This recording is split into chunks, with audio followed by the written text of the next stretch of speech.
Hello everyone, good morning. এখন বাজে প্রায় 2:25 আর আমরা এখন রাস্তায় দাঁড়িয়ে আছি গাড়ির জন্য। বলো তো কেন? তারকেশ্বর বেরিয়ে পড়েছি তো। এই দেখো সবাই গাড়ির জন্য অপেক্ষা করে দাঁড়িয়ে আছে। আমাদের গাড়িওয়ালা একটু লেট করেছে, মনে হচ্ছে 3টে ট্রেনটা পাবো না। বুঝতে পেরেছো? A few moments later. Guys, আমরা সবাই গাড়িতে উঠে পড়েছি।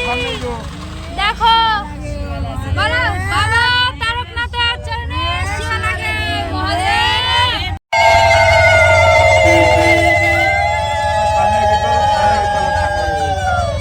তো বন্ধুরা, তোমরা তো দেখতেই পাচ্ছ আমাদের অটো চলে এসেছে আর আমরা সবাই অটোতে উঠে পড়েছি আর আমাদের অটোও ছেড়ে দিয়েছে। তো চলো, তোমাদের সাথে দেখা হচ্ছে স্টেশনে গিয়ে। ততক্ষণ ভালো থেকো, সুস্থ থেকো। ভিডিওটা ভালো লাগলে লাইক করো আর চ্যানেলটা সাবস্ক্রাইব করতে কিন্তু একদমই ভুলে যেও না।